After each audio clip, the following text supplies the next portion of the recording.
Welcome to Business Innovators Radio, featuring industry influencers and trendsetters sharing proven strategies to help you build a better life right now.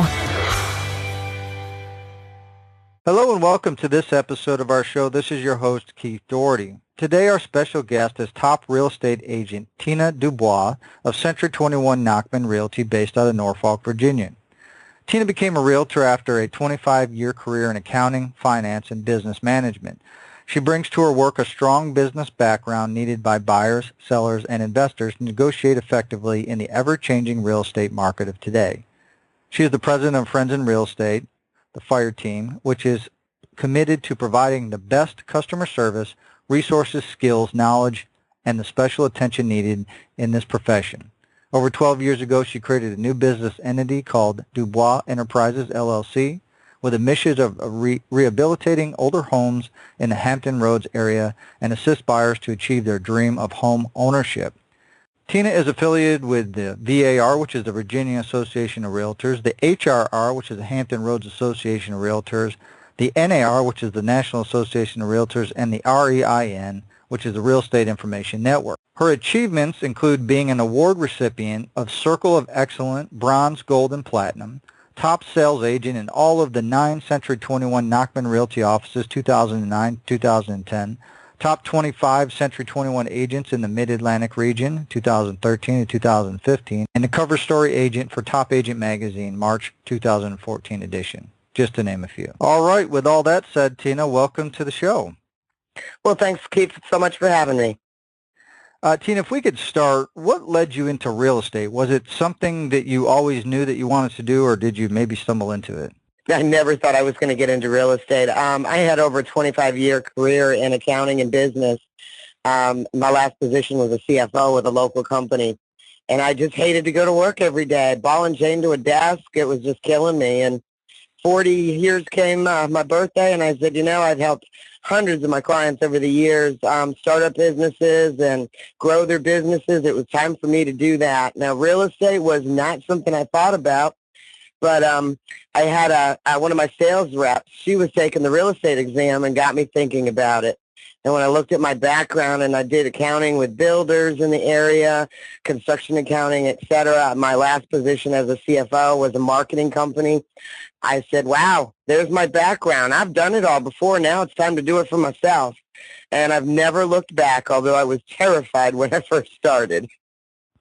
Yeah, it sounds like you said you kind of, without realizing it, you laid the perfect foundation with your connections and your experience from an accounting and relationship as well as the marketing side. It sounds like it set you right up to be like, hey, this just makes sense right now. It did, and I think going in with a professional attitude, I was in, a CFO in a decent company in this area. I had some great contacts, but I think that gave me the edge. I came into it with a different mindset than many other agents, that this was a career change and that I was a professional. Absolutely, and I think that makes a huge difference because it seems like you said, the barrier to entry is pretty straightforward in most states. You do a little bit of education, you pass a test, and now you can go sell real estate. And I think it's key to point out to our listeners what you said there is you looked at it like a business, like a change in career, not, I'm just going to try this little, hobby on the side, but you're going to actually treat it like a business like it is, and that's, obviously, I would imagine contributed to the success that you've had.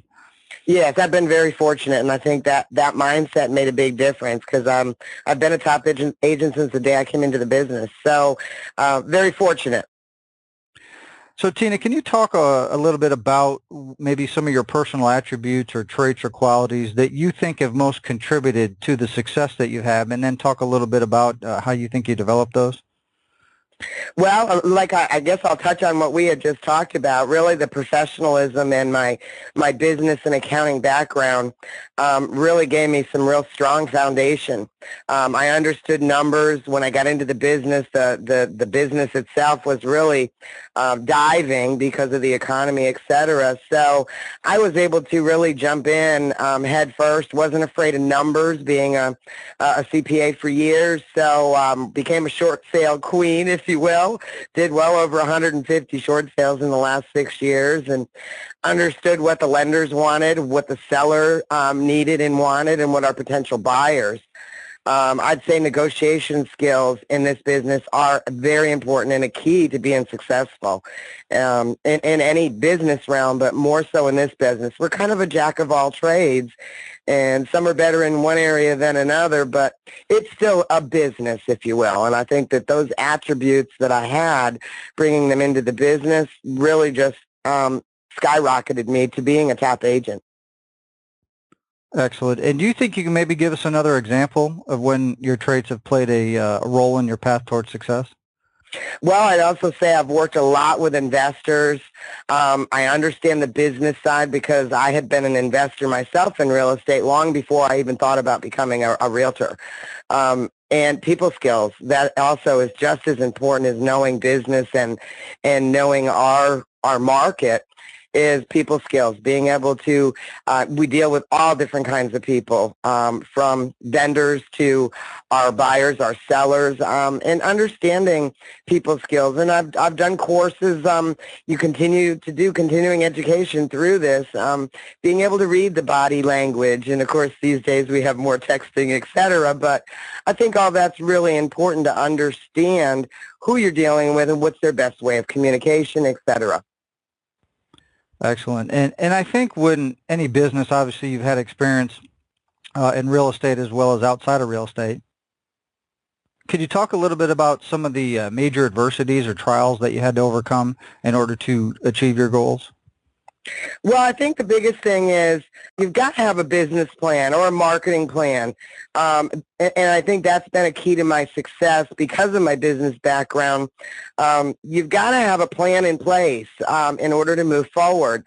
And I do spend a lot of time in, October, November, December researching and looking at our market, looking at strategies for my next 12 months.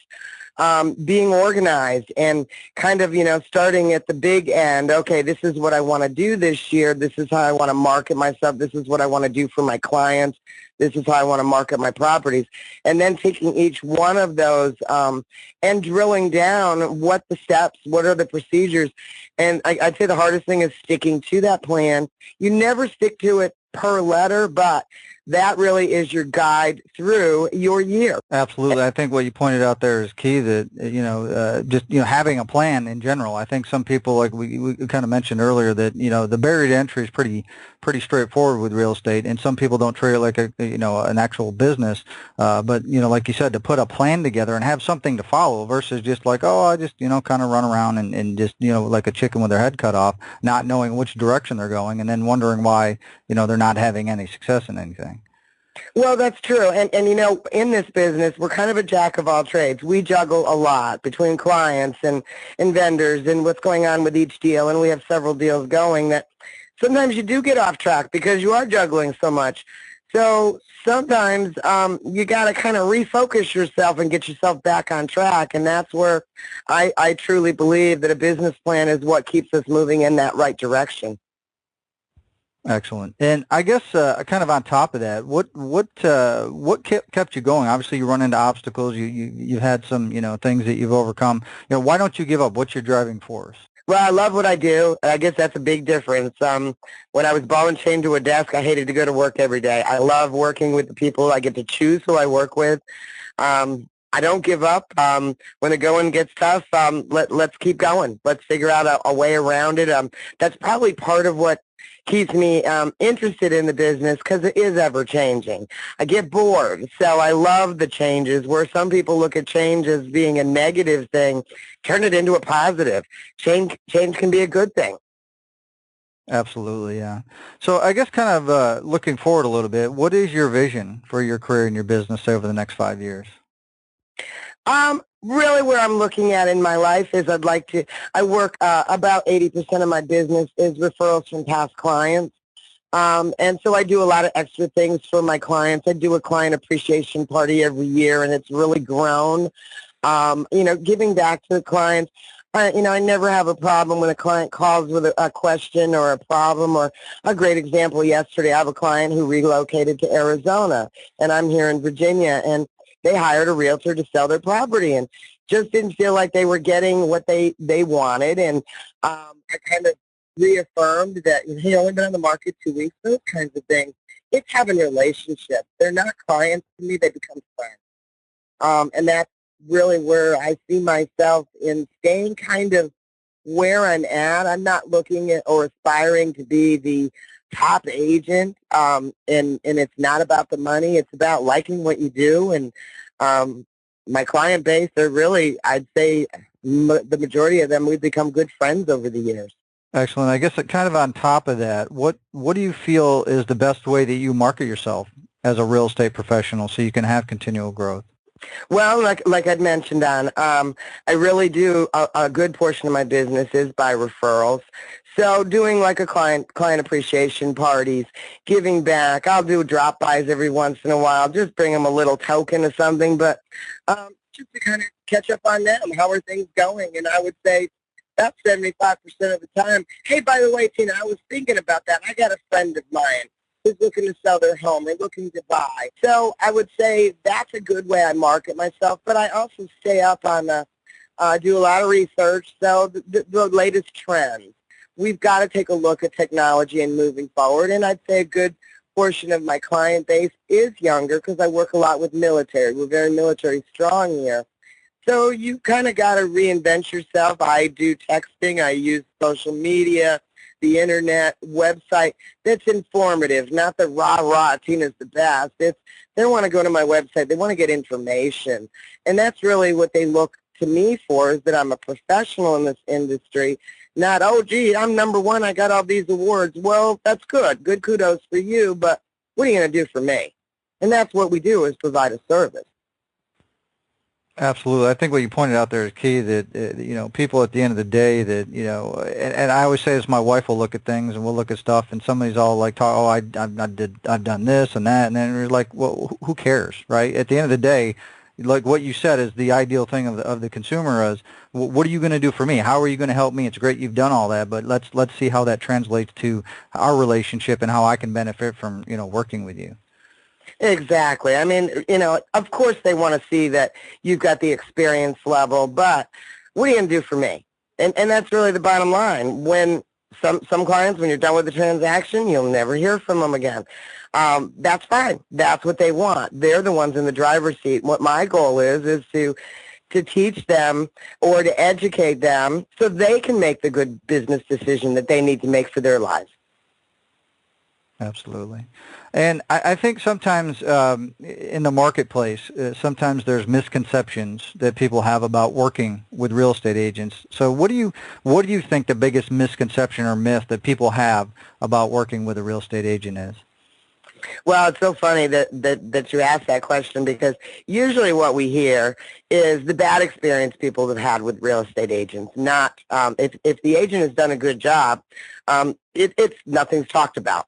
I would say probably the biggest misconception with all the technology we have today, a good example, like a seller. He can now go online and he can do an assessment of comps in his neighborhood before he puts his house on the market, and thinks that, hey, this is what I can sell my house for. Well, but the ability to be able to analyze the details and what's going on in that marketplace really comes with the experience of doing this for a living. Another experience, a buyer. They can go online now and they've got 800 websites they can go to, and they think, oh, geez, I found the house. Well, finding the house is the easy part. It's going through the process between the new bank processes, inspections, appraisals. There's always obstacles. The best thing is to have that realtor in place so that every time an obstacle comes up, you've been there, done that. Hey, here's your options. This is what we can do. And help negotiate them the best in every situation, the best option that would work for them. Absolutely. I think that's some great advice. Now, let's say you get a call from a family member, and they're in another state, and they want to sell their home. What advice would you give them about selecting an agent that could best serve their needs? Kind of how you take care of your people. What would you tell them to look for in picking an agent? Well, a great example is, like I said, this lady from Arizona yesterday. She's all ready to fire her agent, and the property's only been on the market for a few weeks. I would tell them that I would certainly help them, assist them in interviewing agents in their area, because of course I don't know that area. I'd be asking key questions about what are their marketing strategies, what is the, how many websites, what's your exposure level, what are their negotiation skills, what's their follow-through. And I'd say that's one of the biggest issues I hear from clients who have worked with another realtor and I work with them after, is the communication and the follow-up. Hey, I'm going to take care of this, but they never get to it. Or they leave the phone call and don't hear back from their realtor for 6 or 7 hours. They really expect that the realtor's right there.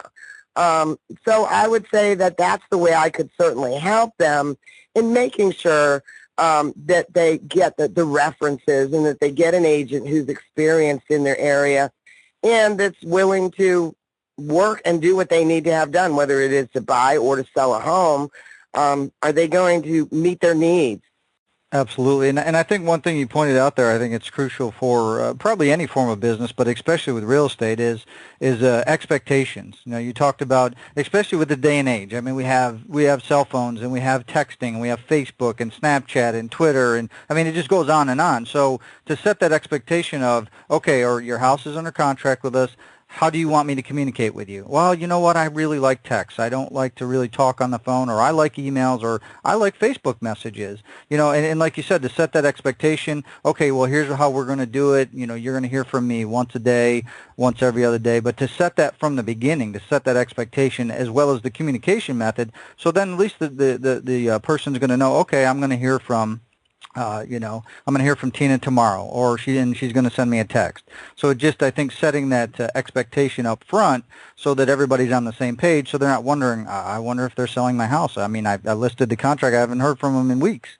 So exactly. Did I have any showings? What's going on? What was the feedback? And that was one of the discussions I had with this lady yesterday. Was there were 6 showings. She hadn't gotten feedback from one of them. Well, and that's exactly what you just said. I said to her, have you set your expectations with your realtor? And she loved it, actually, to be honest with you, by the end of the conversation, that I wasn't bashing her realtor. I was just educating her what her realtor needed to do, and that maybe she was not communicating to the realtor what her expectations were. Yeah, absolutely.